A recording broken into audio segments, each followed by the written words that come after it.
목이 마르니 내 잔을 채워 주소서. 성령으로 채우사, 성령으로 채우사 주 보게 하소서. 주의 임재 속에 은혜 알게 하소서. 주 뜻대로 살아가리 세상 끝날까지. 나를 믿으시고 새날 열어주소서. 은혜 주리고 목이 마르니 성령의 기름 부소서. 은혜 주리고 목이 마르니 내 잔을 채워 주소서. 의에 주리고 의에 주리고 목이 마르니 성령의 기름 부소서. 의에 주리고 목이 마르니 내 잔을 채워 주소서. 세상 흔들리고 세상 흔들리고 사람들은 변하여도 나는 주를 섬기리. 주님의 사랑, 주님의 사랑은 영원히 변하지 않네.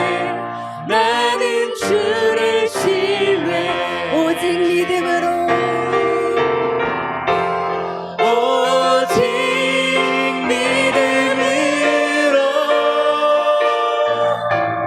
믿음으로 내가 살리라.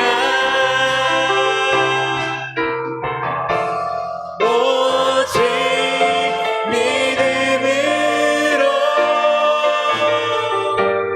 믿음으로 내가 살리라. 믿음 흔들리고 사람들 주를 떠나도 나는 주를 섬기리. 아멘. 주님의 나라는 영원히 쇠하지 않네. 나는 주를 신뢰. 다시 한번 믿음 흔들리고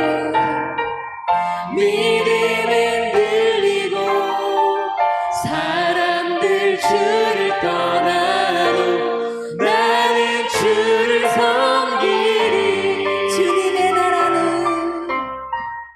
주님의 나라는 영원히 쇠하지 않네. 나는 주를 신뢰. 아멘. 오직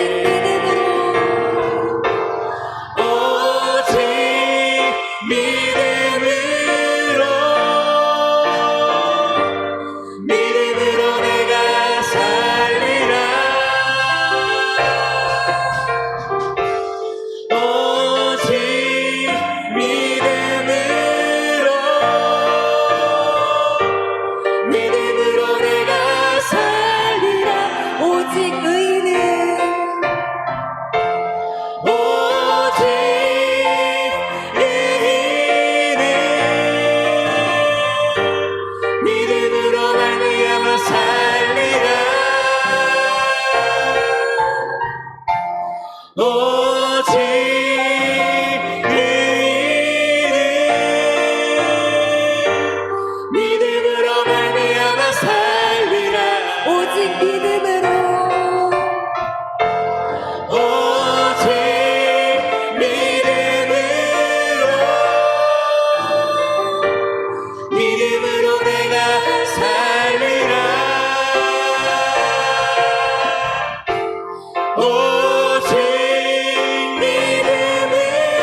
일어나라 빛을 발하라 이는 내 빛이 이르렀고 여호와의 영광이 내 위에 임하였음이니라. 보라 어두움이 땅을 덮을 것이며 캄캄함이 만민을 가리려니와 오직 여호와께서 내 위에 임하실 것이며 그의 영광이 내 위에 나타나리니 나라들은 내 빛으로 왕들은 비치는 데 광명으로 나아오리라. 오늘 이제 우리를 불러주신 하나님께 2024년 새해 첫 번째 주일 예배를 드리겠습니다.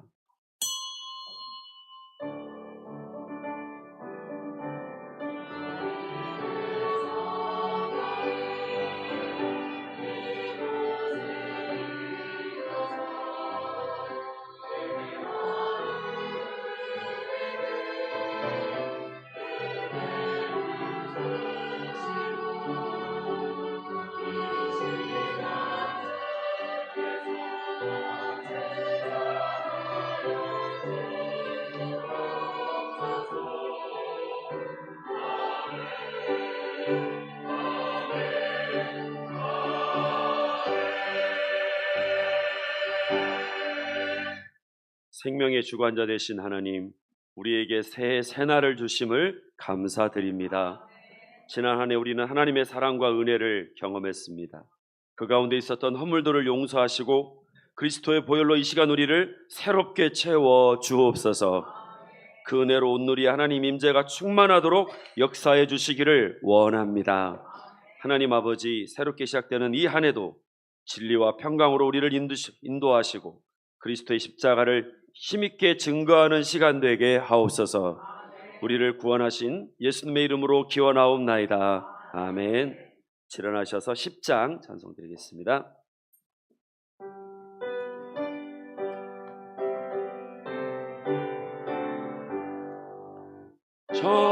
전능왕 오셔서 주의 이름 찬송케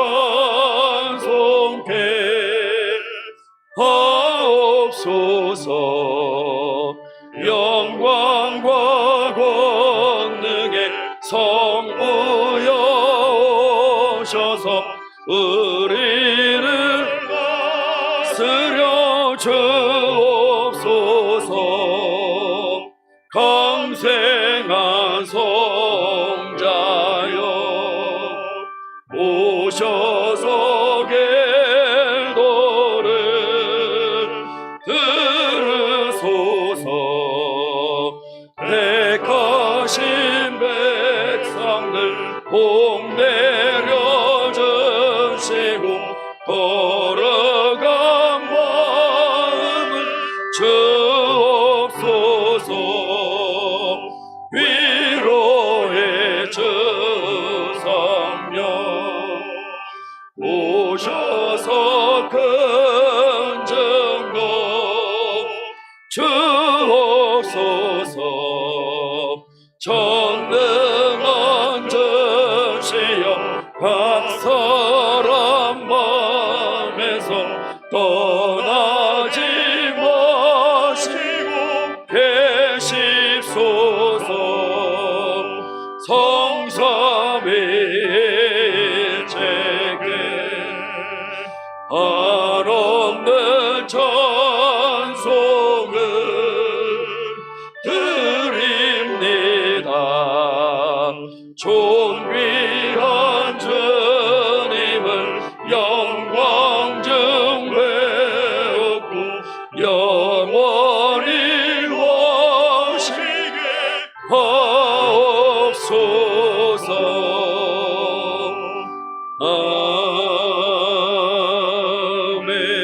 아멘. 교동문 93문 새해 1번 교동문입니다. 주께서 옛적에 땅의 기초를 놓으셨사오며 하늘도 주의 손으로 지으신 바니이다. 그것들은 다 옷같이 낡으리니 의복같이 바꾸시면 바뀌려니와 너희는 이전 일을 기억하지 말며 옛날 일을 생각하지 말라.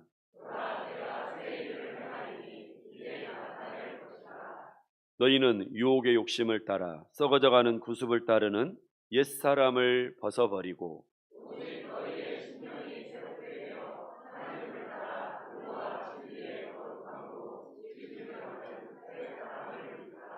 그런즉 누구든지 그리스도 안에 있으면 새로운 피조물이라. 새 계명을 너희에게 주노니 서로 사랑하라.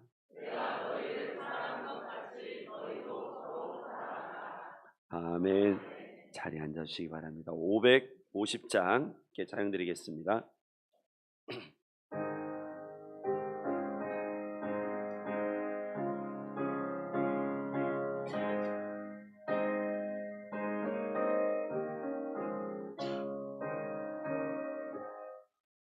시온의 영광이 빛나는 아침, 어둡던 이 땅이 밝아오네. 슬픔과 해통이 기쁨이 되네. 시온의 영광이 비춰오네. 시온의 영광이 빛나는 아침, 매였던 동들이 돌아오네. 오래전 선지자 꿈꾸던 복을 만민이 다같이 누리겠네. 오아라 광야에 화초가 피고 말랐던 시냇물 흘러오네. 이 산과 저 산이 마주쳐려 주의 순종을 찬송하네. 강들아 바다야 많은 섬들아 찬양을 주님께 드리어라. 싸움과 죄악이 가득한 땅에 찬송이 하늘에 사무치네.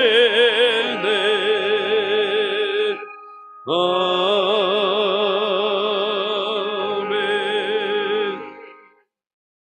신경으로 신앙을 고백하겠습니다. 나는 전능하신 아버지 하나님, 천지의 창조주를 믿습니다. 우리 주 예수 그리스도를 믿습니다. 그는 성령으로 잉태되어 동정녀 마리아에게서 나으시고 본디오 빌라도에게 고난을 받아 십자가에 못 박혀 죽으시고 장사된 지 사흘 만에 죽은 자 가운데서 다시 살아나셨으며 하늘에 오르시어 전능하신 아버지 하나님 우편에 앉아 계시다가 죽은 자를 심판하러 오십니다. 나는 성령을 믿으 거룩한 공교회와 성도의 교제와 죄를 용서받는 것과 몸의 부활과 영생을 믿습니다. 아멘. 임명훈 장로님 중보기도 해주시겠습니다.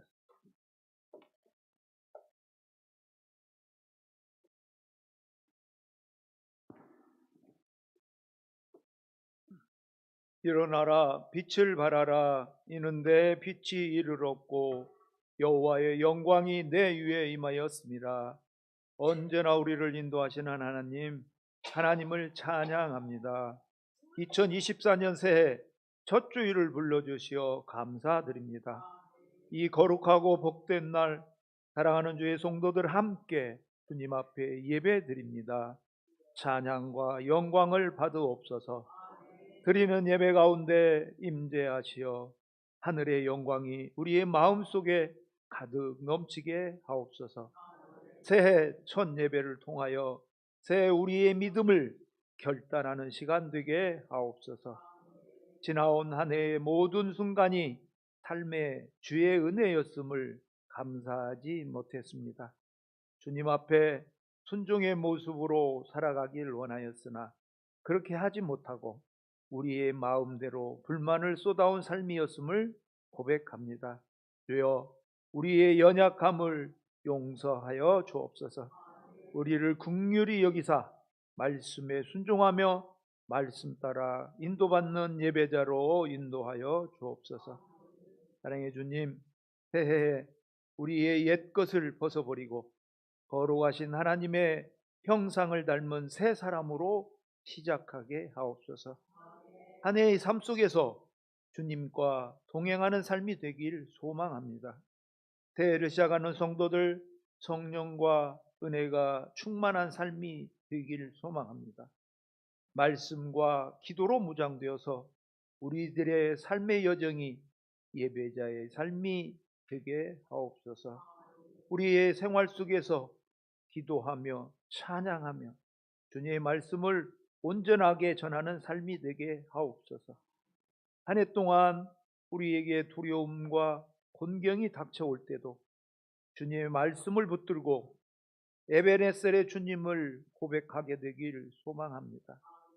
한 해 동안 세상의 분주한 일들 속에서 우리들의 생각과 마음을 사로잡아도 우리의 마음이 먼저 하나님을 향하게 하시며 주님의 말씀에 스며들게 하옵소서. 사랑의 주님, 올 한 해도 많은 섬김의 봉사자들을 세워주시어 감사드립니다. 재직으로, 각 기관으로, 목장으로, 찬양대로, 교사로, 전도단으로 섬김을 받았습니다. 이 사명 은혜와 지혜로 잘 감당할 수 있도록 인도하여 주옵소서. 착하고 충성된 종아, 내가 적은 일에 충성하였으니 내가 많은 것을 내게 맡기리라고 말씀하신 주님, 칭찬받는 섬김이들이 되어 축복받기를 소망합니다. 사랑의 주님, 100년을 지켜주시며 100년을 달려갈 주의 호성교회를 사랑하여 주옵소서. 한 영혼이 천하보다 귀하다 하신 말씀을 말씀하신 주님, 많은 영혼들을 변화시키는 호성교회가 되게 하옵소서. 한 마리의 잃은 양을 찾아 헤매는 예수님의 마음을 닮아 그 모습을 전파하는 호성교회가 되게 인도하여 주옵소서. 특별히 해외 선교지 3곳과 22곳의 선교지를 지원하며 기도합니다. 하나님, 그곳이 하나님의 생명잔치로 풍성하게 하시며 주의 사랑의 향기가 널리 날리게 하옵소서. 선교자들을 인도하시며 축복하여 주시옵소서. 평강의 하나님으로 말씀을 전하는 목사님께 성령의 능력을 주옵소서. 전하는 말씀을 통하여 한 해 동안 우리의 삶이 변화되게 하시며 능력의 자녀로, 빛의 자녀로 영광과 감사의 삶이 되게 하옵소서. 찬양대의 찬양을 홀로 영광 받으시오며 여러 모습으로 예배를 돕는 주의 봉사자들 은혜로 채워 주옵소서. 예수님의 이름으로 기도드립니다. 아멘.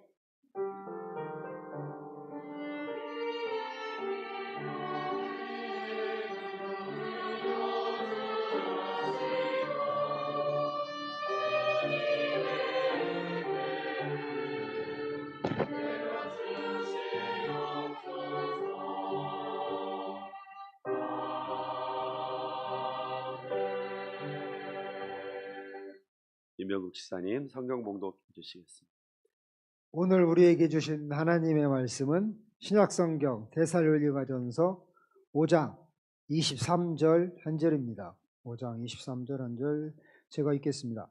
평강의 하나님이 친히 너희를 온전히 거룩하게 하시고 또 너희의 온 영과 혼과 몸이 우리 주 예수 그리스도께서 강림하실 때에 흠없게 보존되기를 원하노라. 아멘. 하나님께서 이 말씀을 통해 우리에게 은혜 주시기를 원합니다. 아멘. 찬양대 찬양했습니다.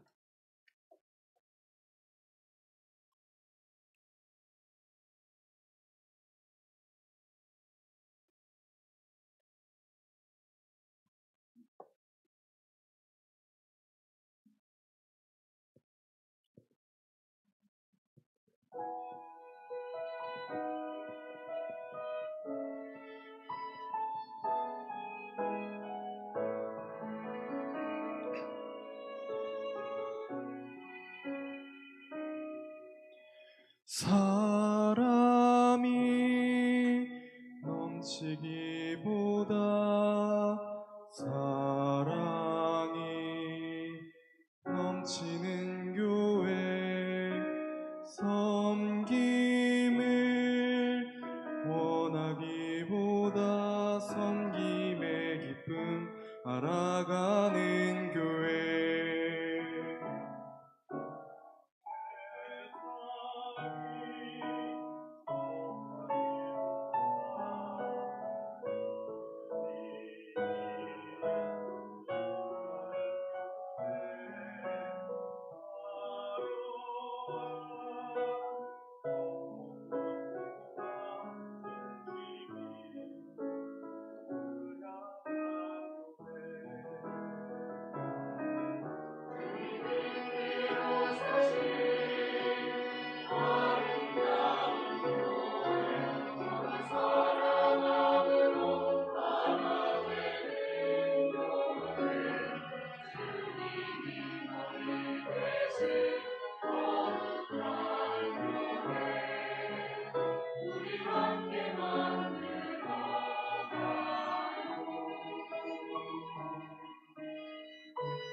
귀한 찬양 감사를 드립니다. 새해 첫 주를 맞아서 하나님의 자리에 오신 여러분을 주의 이름으로 환영합니다. 우리 옆 사람하고 한번 인사 한번 나눌까요? 잘 오셨습니다. 새해 복 많이 받으세요. 새벽값은 안 주셔도 됩니다. 우리 다시 한번 인사합시다. 사랑하고 축복합니다. 할렐루야. 감사합니다. 오늘 설교의 제목대로 평강의 하나님께서 올 한 해 우리를 지켜주시기를 축원합니다. 어느 초등학생이 중독이라고 하는 시를 썼습니다. 이런 내용이었어요. 틈만 나면 게임한다고 중독이라고 하지만 난 학교 갔다 와서 할 뿐, 난 학원 갔다 와서 할 뿐, 난 밥 먹고 할 뿐, 난 똥 싸고 할 뿐. 학교도 안 가, 학원도 안 가, 밥도 안 먹어, 똥도 안 싸. 틈도 없이 하는 게 중독이지. 틈도 없이 잔소리하는 엄마가 중독이지. 그렇죠. 학생 입장에서 보면 나는 학교도 가고 학원도 가고 그저 남는 시간에 게임을 할 뿐인데 게임 중독이라는 엄마의 잔소리에 동의할 수가 없다는 거예요. 오히려 시도 때도 없이 잔소리를 해대는 엄마가 중독 아니야? 지금 이렇게 하는 거죠. 사실 제일 가깝고 친근한 엄마와 아들 사이에도 이렇게 보이지 않는 전쟁이 벌어집니다. 그런데 하물며 이웃과 이웃 사이에, 지역과 지역 사이에, 또는 나라와 나라 사이에 평화를 유지하는 게 과연 가능하겠습니까? 우리가 살고 있는 세상에는 평강이 없습니다. 항상 시끄러워요. 분쟁과 불화가 끊이지 않습니다. 우리의 신앙을 터전으로 여기는 교회조차도 어느 교회나 분쟁과 불화는 있습니다. 그래서 많은 이들이 상처받고 아파하고 고통스러워하는 것이죠. 생태계에서 생명이 군집을 이루는 방식은 크게 세 가지가 있습니다. 첫 번째로는 경쟁입니다. 비슷비슷한 개체들끼리 먹이를 두고 서로 다투면서 살아가는 것이죠. 두 번째로는 포식이에요. 먹고 먹히는 관계, 힘센 놈이 약한 녀석을 잡아먹고 사는 삶의 방식입니다. 세 번째로는 공생이에요. 라틴어로는 심비우스라고 하고 영어로는 심바이오시스라고 합니다. 공생은 이런 겁니다. 자, 말미잘과 소라게가 공생관계예요. 말미잘은 소라게의 껍질에 붙어 살면서 함께 이동하면서 소라게의 등을 타고 먹이를 찾고 같이 합니다. 그런데 대신에 소라게를 공격하는 물고기나 연체동물로부터 자기 촉수를 이용해서 소라게를 지켜주는 것이죠. 서로에게 유익이 되는, 서로가 서로에게 그런 윈윈하는, 이걸 공생이라고 할 수 있는 겁니다. 또 붉은 개미, 아프리카 붉은 개미는 쇳불 아카시아 나무에서 나오는 수액으로 모든 영양분을 공급받습니다. 이 나무의 마디 끝에는 분비샘이 있는데 거기서 올라오는 그 당도가요 굉장히 강하다고 합니다. 그리고 영양분도 올라오고 단백질도 다 올라온다는 거죠. 한마디로 말하면 나무가 개미를 먹여 살리는 겁니다. 그리고 이 나무 가지는 텅 비어 있어요. 속을 보면. 그래서 그 안에다가 집을 짓고 딱 거기서 이제 개미는 살아가니까 개미한테는 부족한 게 하나도 없습니다. 그러면 개미는 나무를 위해 뭘 해주느냐? 나무를 향해 달려드는 해충으로부터 나무를 보호해 줍니다. 그래서 일종의 경찰 역할을 해주는 것이죠. 이렇게 종이 다른 두 개의 개체가 상호 이익을 위해 함께 살아가는 방식을 공생이라고 하는 것이죠. 숭실대 구미정 교수가 쓴 호모 심비우스라고 하는 책을 보면 이렇게 기록하고 있어요. 머리가 좋다고 하는 호모 사피엔스가 분리와 단절, 지배와 복종의 세계관을 유포시켜서 마침내 천지 만물이 함께 단식하며 함께 고통을 겪는 지경에 놓이게 되었다면, 이제는 온 세상의 구원을 위해 필요한 세계관은 연결과 소통, 공존과 연대의 그것이 아니겠느냐고 부드러운 목소리로 말하고 싶었다. 그런 세계를 꿈꾸며 열어갈 사람은 필경 더불어 삶의 지혜를 아는 신인류, 곧 호모 심비우스여야 하리라. 남보다 더 많이 갖고 더 빨리 성공하고 더 높이 올라가기 위해서라면 무슨 짓이든 마다않고 달려드는 하이에나 같은 인간 군상들이 그야말로 호련히 하늘의 은총을 입어 더불어 살 줄 아는 인간으로 거듭날 때 이 지구는 얼마나 다른 세상이 될 것인가.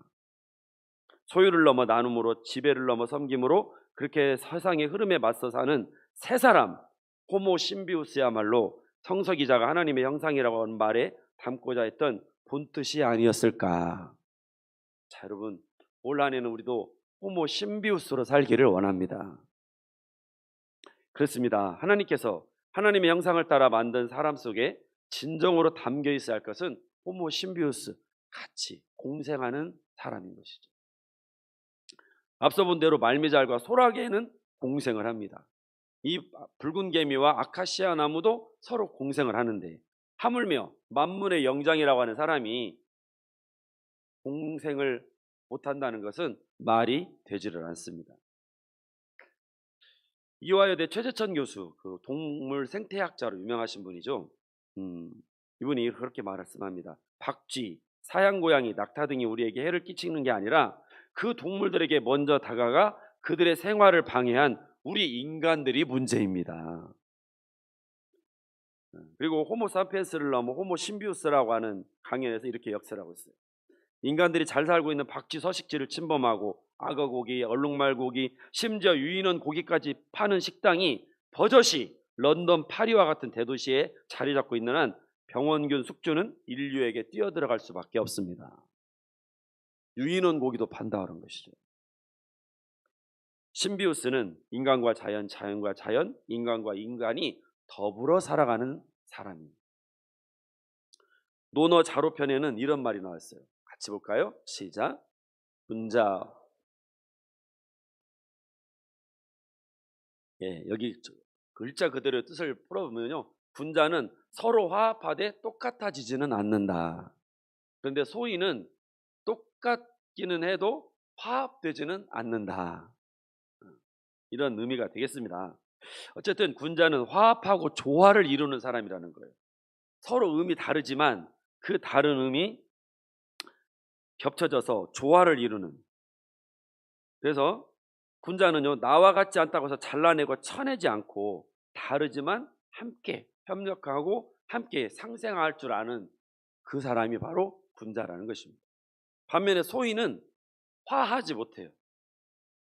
결국 다 같은 것인데 자꾸만 다르다고 하고 이편저편을 가르면서 불화하는 사람, 그런 사람이 소인이라고 규정하고 있습니다.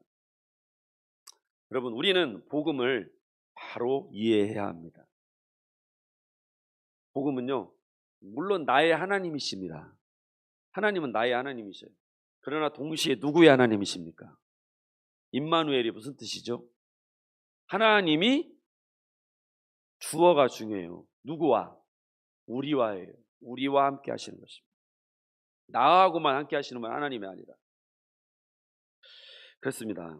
그래서 우리는 나라고 하는 우상을 버려야 합니다. 그래야 공생할 수 있습니다.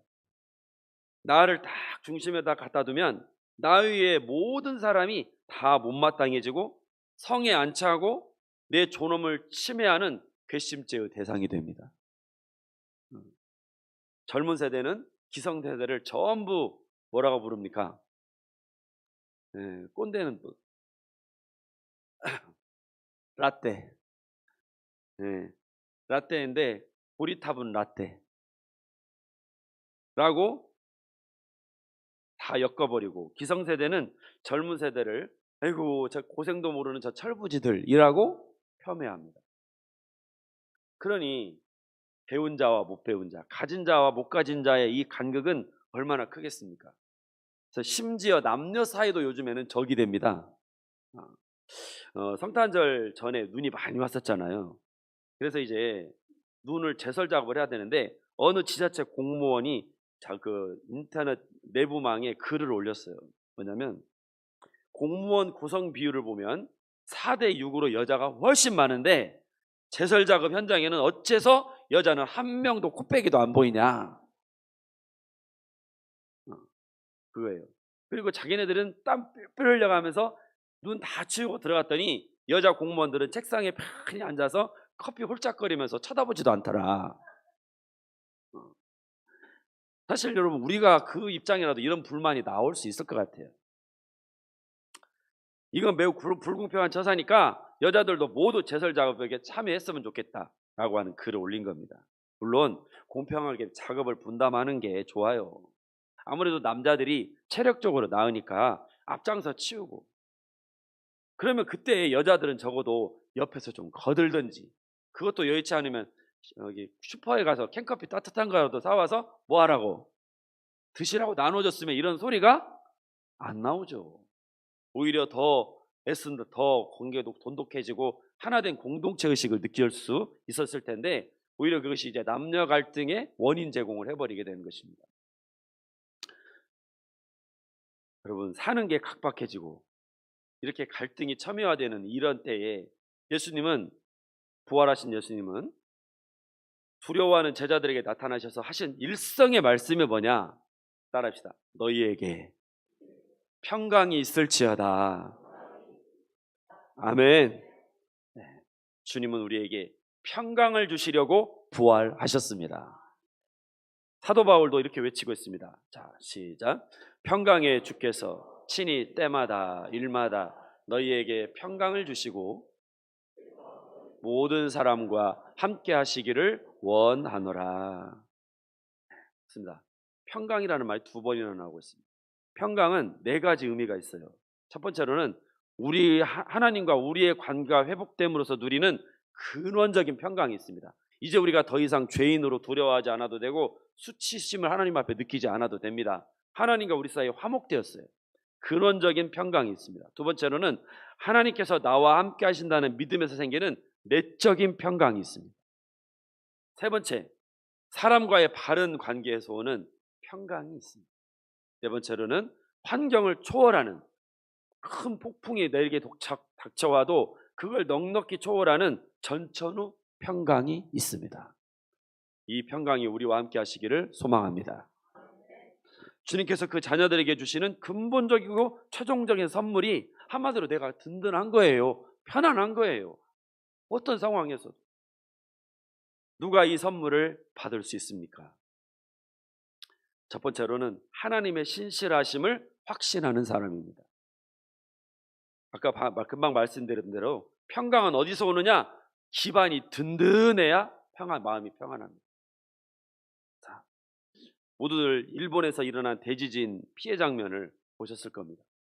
이거 뭐 완전히 지금 비행기 폭격을 맞은 것 같이 마을 전체가 다 날아가 버리고 도로가 지금 다 무너져 내렸습니다.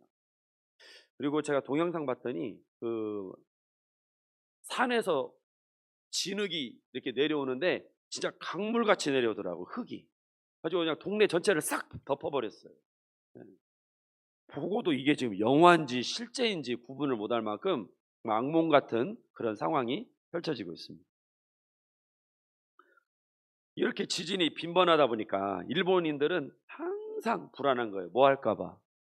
또 이거 지진이 흔들려 가지고 이 집이 무너지고 난리가 나지 않을까 항상 불안할 수밖에 없는 것입니다. 그에 비하면 여러분 우리나라는 상대적으로 안정된 지각판 위에 위치해 있습니다. 가끔씩 우리도 땅이 흔들리죠. 그러나 그것 때문에 우리가 불면증에 시달린다든지 악몽을 꾸는 경우는 거의 없을 것입니다.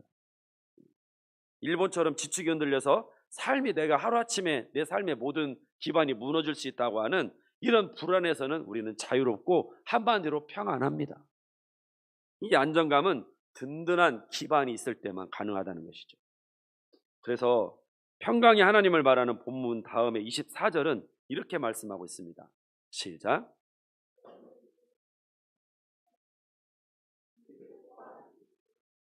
하나님은 어떤 하나님? 신실하신 하나님. 신실하신 하나님. 때로는 성난 물결에 요동치고 때로는 가도 끝이 없는 터널 협곡을 걸어가는 것 같은 것이 바로 우리네 삶이에요.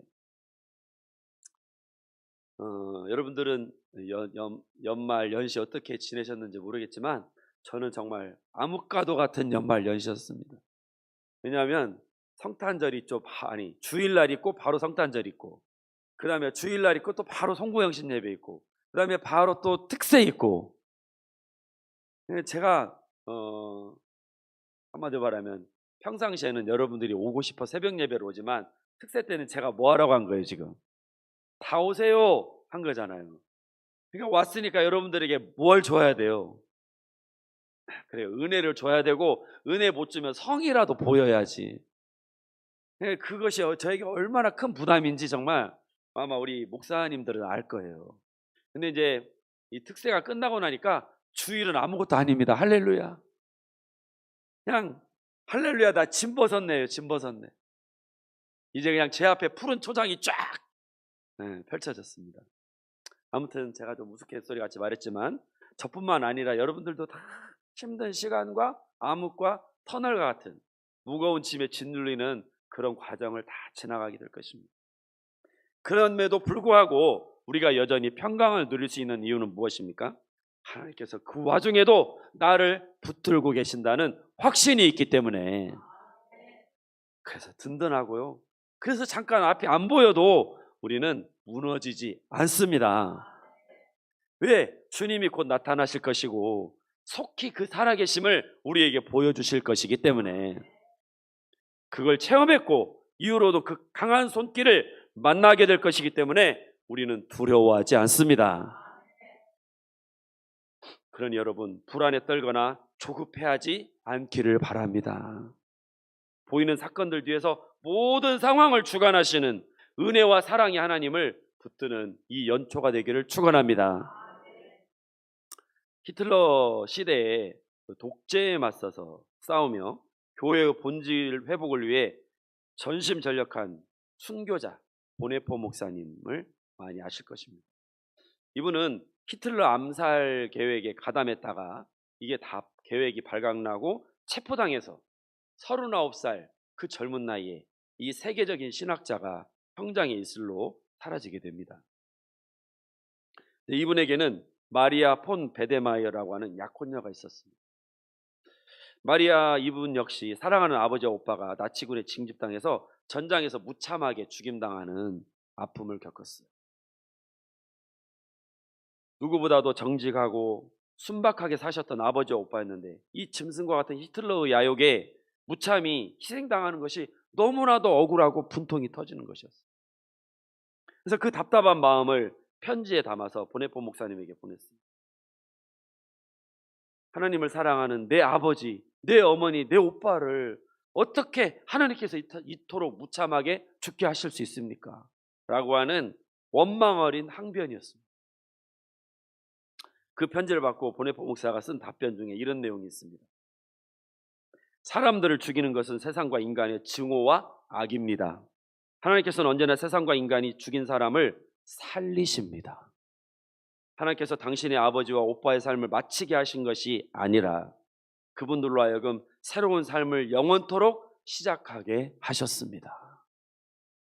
한마디로 말하면 몸은 죽여도 영혼은 능 죽이지 못하는 자를 두려워하지 말고 영혼까지 멸하시는 그 하나님께서 당신의 아버지와 오빠를 영생의 생명으로 다시 거듭나게 살리셨으니 이제 그분들에게는 영생이 시작되었다는 것이죠. 여러분, 이 답변이 위로가 되기를 바랍니다. 우리 눈에는 다 끝난 것 같아요. 그러나 하나님은 그리스도의 십자가 안에서 그들을 살리셨고 또한 우리를 살리실 것입니다. 죽음보다도 강한 사랑, 어떤 피조물도 끊을 수 없는 그 사랑 안에 우리가 있기 때문입니다. 우리가 흔히 쓰는 말 중에 여러분 그런 말 있죠. 에라 모르겠다. 죽기 아니면 살게 해요. 맞아요. 까무라치기. 왜 까무라치기라고 했을까? 저도 고민을 해봤어요. 그랬더니 내가 이 무서운 일을 감당하려면 감당하겠는데 죽으면 이제 끝나는 거고 할 수 없고 만일 그게 아니면 까무러치기밖에 더 하겠냐? 지금 이거잖아요. 그러면서 내가 겁먹지 말자. 내가 지금 스스로를 독려하는 말이 죽기 아니면 까무러치기죠. 근데 여러분, 우리는 그리스도 안에서 죽음의 문제까지 해결했으니 더 이상 무엇을 두려워하겠습니까?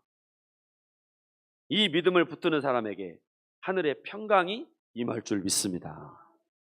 2024년 새해 위에서 내려오는 평강으로 충만하기를 소망합니다. 두 번째, 거룩함을 따르는 사람이 평강을 누립니다.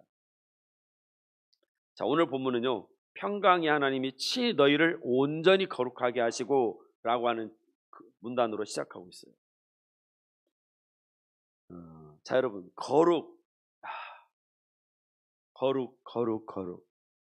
거룩이라는 말을 들으면 무슨 말이, 어떤 느낌이 드시나요, 여러분? 네? 신실. 저는 그러면 거북해요. 왜냐하면 하나님은 너무 높은 데에 계시고 우리는 누구고 죄인이고, 근데 자꾸 우리 보고 거룩하라고 그래. 내가 거룩하게 못 사는 줄 뻔히 아는데 자꾸 거룩하라고 하니까 우리 마음이 어떻게 져요? 이제 거룩이라는 말을 할 때마다 거북해져. 왜냐하면 나와 너무 동떨어져 있다고 생각하니까. 그런데 여러분, 사실 찬찬히 들여다보면요, 거룩은 믿음 생활의 필수적인 덕목입니다. 왜 그러느냐? 거룩함은 하나님과 사람 간의 관계이고 사실 평강은 사람과 사람 간의 관계입니다. 자, 그런데 이 둘은요, 따로가 아니라 동전의 앞뒷면처럼 이렇게 연결되어 있습니다. 거룩은 하나님 앞에서 합당하게 의롭게 행하는 것이기 때문에 내면의 성소를 깨끗하게 하는 것이라고 할 수가 있겠습니다. 그것은 하나님의 임재를 불러오고 거룩한 하나님은 우리 안에 평강이라고 하는 선물을 주십니다. 그래서 히브리서 12장 14절 시작. 모든 사람으로 더불어 화평함과 거룩함을 좇으라. 아무도 주를 보지 못하리라. 여러분, 그래서요, 화평함, 즉 평강이죠. 평강과 거룩함은 같이 간다는 거예요. 같이. 이게 따로 가는 게 아니라, 하나님 나는 아무렇게나 살 테니까 하나님 나에게 평강의 하나님으로 찾아오십시오. 이것은 기도 자체가 모순되는 기도라는 거예요. 하나님, 내가 하나님을 따라 내 힘을 다해서 거룩하게 살고자 하오니 내 안에 강 같은 평안을 주시옵소서. 든든함을 주시옵소서. 이렇게 하면 기도가 맞아요. 그래서 거룩함과 화평함을 좇으라. 이것 없이는 아무도 주를 보지 못하리라고 했습니다. 또한 이 말씀 속에는 어떤 의미가 들어있습니까? 우리가 모든 사람과 화평하려면 다른 이를 비난하거나 정죄하거나 미워하거나 판단해서는 안 된다는 것입니다. 한 사람 한 사람을 그냥 있는 그대로 인정하고 그 입장을 충분히 이해해 줘야 한다는 것이죠. 한마디로 말하면 우리 팔을 넓게 벌려야 한다는 겁니다. 이만큼만 벌리지 말고 넓게. 사자성어 가운데, 고사성어 가운데 해납 백천, 무슨 뜻입니까? 바다는 개천물을 받아들인다. 한마디로 말하면 한 방울의 물도 거절하지 않고 다 받아들였기 때문에 뭐가 되었다? 바다가 되었다. 이 말의 그 기원은 이렇습니다. 중국이 최초로 통일된 것이 주전 221년 진나라 진시황이잖아요. 그런데 사실 이 진나라는 저쪽 지금으로 말하면 어딥니까? 그 딜라이라마가 사는 그쪽 서쪽 지역에 있는 나라라서 사막도 많고 부자가 될 요인이 하나도 없는 거예요. 그런데 어떻게 이런 나라가 중국 대륙 전체를 통일할 수 있었을까? 그 가장 중요한 이유는 뭐냐면 개방적이고 진취적인 인재 등용이었다고 합니다. 너 어느 나라 사람이야? 너는 어느 나라 사람이야? 그런 거 안 따지고 그래, 능력 있는 사람은 다 와. 우리가 다 중용해 줄게. 이렇게 해서 진나라가 부국 강병을 이루게 되었다고 그래요.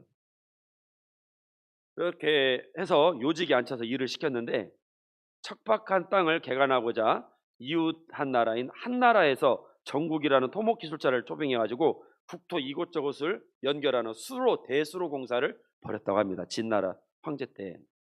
그런데 한참 가다 보니까 나중에 이 정국이라고 하는 기술자가 다른 나라 첩자였던 거예요.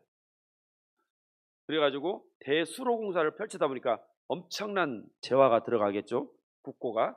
그래가지고 국고를 탕진시키려고 보낸 첩자였음이 밝혀지게 됩니다. 그래서 신하들이 이구동성으로 간언을 했습니다. 정국뿐 아니라 진나라 조정에서 일하는 외국 출신의 다른 신하들은 다 쫓아내십시오. 빼야.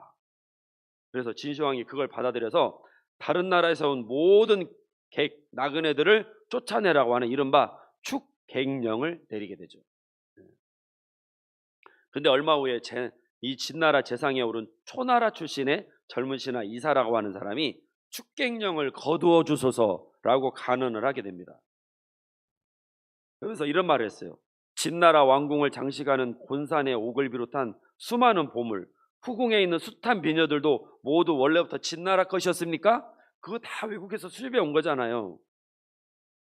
태산이 큰 것은 한 줌의 흙도 뿌리치지 않았으며 강과 바다가 깊은 것은 작은 물줄기라도 마다하지 않았기 때문입니다. 여기서 나온 단어가 바로 해납 백천이라고 하는 단어입니다. 그러므로 주님은 말씀하십니다. 뭐라고 하십니까? 시작. 그러므로 그리스도께서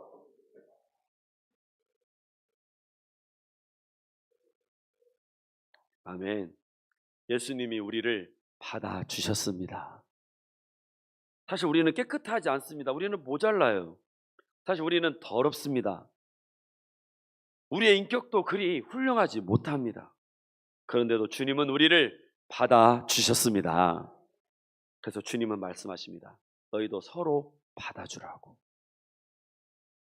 어떤 목사님이 집회를 인도하시다가 이런 고백을 했다고 해요.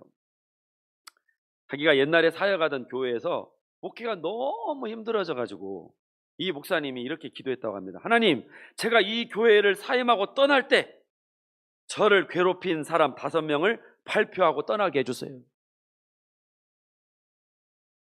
살생부죠, 살생부. 얼마 지금 한마디로 이제 독이 오를 대로 오른 거예요. 이분도 지금 보니까. 그때부터 5명의 명단을 작성하기 시작했습니다. 이 인간 넣었다가 다 빼고 다시 저 인간 넣었다가 계속 5명을 맞추는데, 여러분 사실 감사한 사람 5명을 말해도 모자랄 판에 그 블랙리스트 살생부 5인을 발표하면 그 교회는 어떻게 하라는 겁니까, 여러분? 그 가족은 뭐가 되며 그 교회는 여파를 비켜갈 수가 없잖아요. 그런데 시간이 흘러서 교회를 사임하게 되었는데 자기를 힘들게 한 사람들은 발표하지 않았습니다. 왜 그랬을까? 돌이켜보니까 그 사람들로 인해서 내가 영적으로 훨씬 더 성숙한 사람이 되었더라는 거예요. 할렐루야. 이게 바로 거룩함을 좇는 사람들의 모습입니다.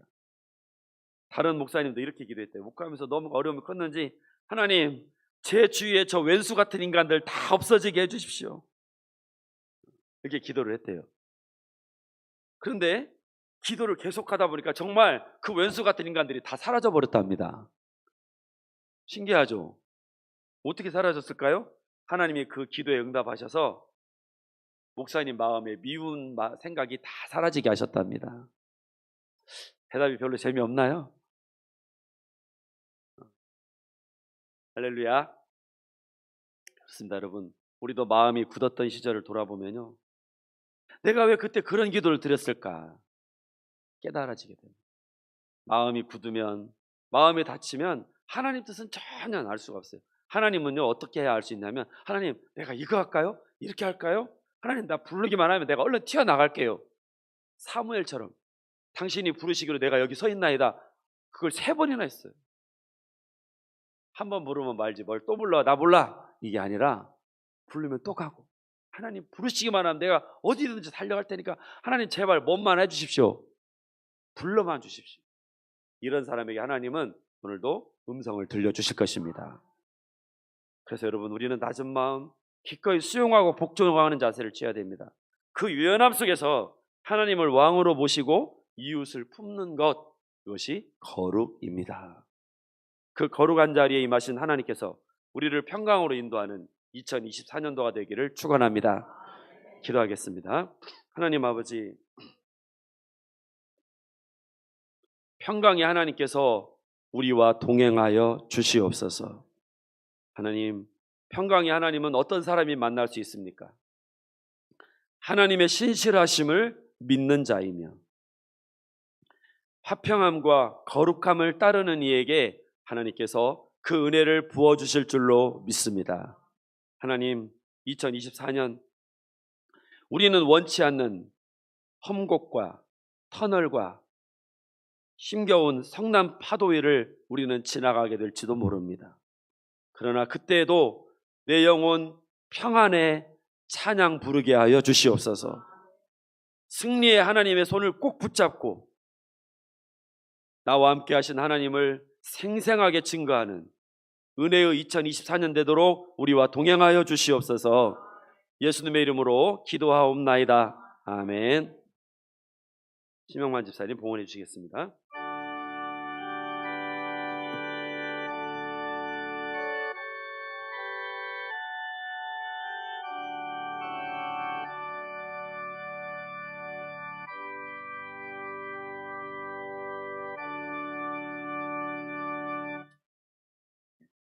하나님 아버지, 감사합니다.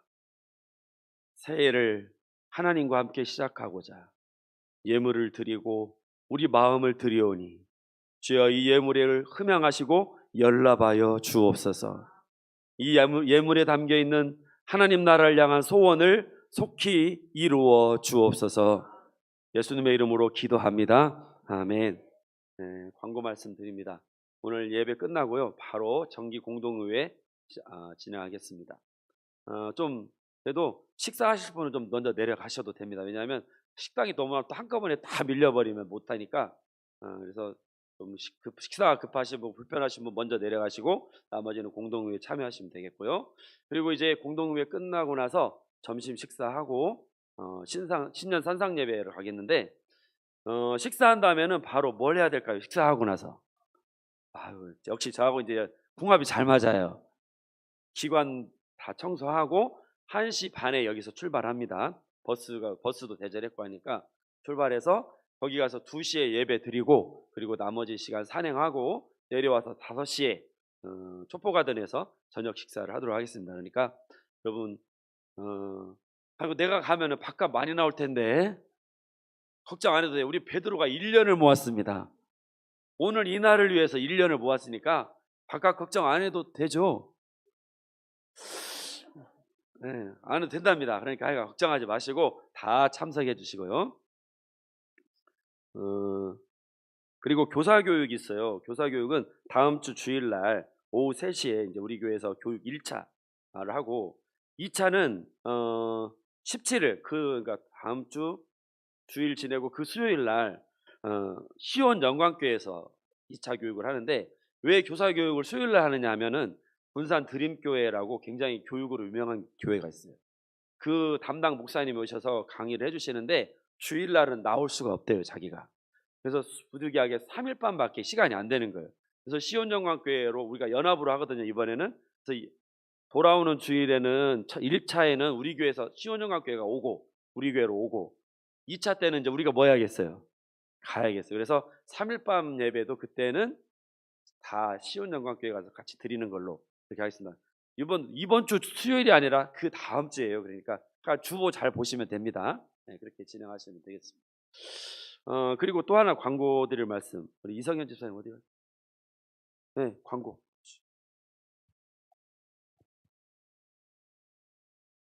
네, 안녕하세요. 음악 선교부장 이성현입니다. 그 23년도에 저희가 그 코로나 이후에 못했었던 그 악기 교습을 했었는데요.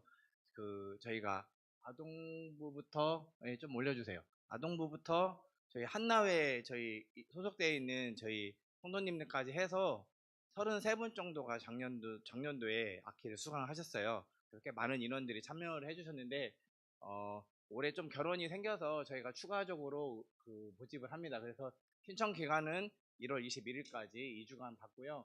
악기는 바이올린, 기타, 첼로, 플룻 이렇게 접수를 받습니다. 그래서 숟가락 들 힘만 있으면 기타를 치실 수가 있고요. 그다음에 숨쉴 기력만 있으시면 플룻을 부르실 수가 있습니다. 그러니까 많은 성도님들이 악기 교습을 해서 저희가 호성교회뿐만이 아니고 저희 삼성문화회관이나 그 다음에 한국소리문화의 전당에서 저희가 공연할 수 있는 날이 오기를 기대하면서 24년도에도 많은 분들이 참여를 해주시면 감사하겠습니다. 네, 신청서는 여기 앞에 여기 뒤에 나가시면은 여기 본당 입구하고 그 다음에 식당 입구에 있으니까요. 거기다 신청서를 기재를 해주시면 많은 인원은 다 수용을 하기 어려운 관계로 선착순으로 접수받습니다. 많은 참여 부탁드립니다. 네, 알고 보면 재미있는 악교 교습이 아니라 알고 보면 재미있는 광고자네요. 네, 네, 잘 들었습니다. 여러분 그리고요 여러분에게 좀 불편한 광고를 하나 하고자 합니다. 뭐냐면 우리 교회에서 이제 더 이상 일회용 컵을 제공하지 않겠습니다. 쓰레기를 정리하다 보면 일회용 컵이 반절이 차요. 네. 이게 감당이 안 됩니다. 감당이. 그래서 그럼 어떻게 먹으라는 겁니까? 커피는 다 개인 텀블러 들고 와주시죠. 그리고 그 예를 들면 식사 끝나고 이제 그 비치돼 있잖아요. 일회용 커피랑 그런 건 전부 어떤 컵으로 드셔야 할까요? 스텐 컵으로 드십시오. 그래서 당장 시행하면 제가 여러분들한테 욕을 먹기 때문에 유예 기간을 두고 언제부터? 2월부터. 그러니까 지금부터 미리 종이컵 안 쓰는 연습을 하셔야 돼요. 그래서 유예 기간을 드리는 겁니다. 그러니까 앞으로 커피 드실 분들 그런 분들은 전부 다 텀블러를 들고 오셔서 이렇게 드시면 그 2번 하는 걸 뭐라고 하죠? 이렇게 2번 내리는 거. 커피. 투샷 원샷 값으로 드리겠습니다. 그 보너스도 있어야 하니까 그렇게 하시고 좀 우리도 이렇게 환경 보호에 우리가 종이컵 아낀다고 지구 환경이 개선되겠습니까마는 그래도 우리가 무책임하게 그렇게 막 쓰는 것보다는 어쨌든 어떻게라도 동참하는 게 우리 창조 공동체에 우리가 함께 참여하는 모습이라고 믿습니다. 그러니까 여러분 불편하시더라도 꼭 협력해 주시기를 부탁을 드립니다. 자, 다른 광고 또 있습니까? 없으시면 일어나셔서 우리 함께 413장 찬송하시고 축도로 마치겠습니다.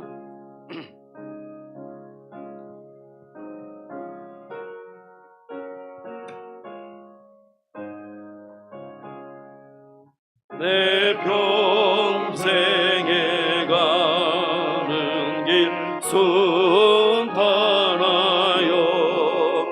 늘 전전한 것 같은지 큰 풍파로 무섭고 어렵든지 나의 영혼은 늘 변하다. 내 영혼 평안해. 내 영혼 평안해. 저 마귀는 우리를 삼키려고 일벌레고 달려와도 주 예수는 을에 대장되니 끝내 싸워서 이기리라. 내 영혼 평안해. 내 영혼 평안해. 내 죄은 죄 주홍빛 같더라도 주 예수께 아뢰면 그 십자가 배로서 다시 스서 있는 보다 더 정하리라. 내 영혼 평안해. 내 영혼 평안해. 저 공중의 구름이 일어나며 큰 나팔에 울릴 때 주 오셔서 세상을 심판해도 나의 영혼은 겁없으리. 내 영혼 평안해. 내 영혼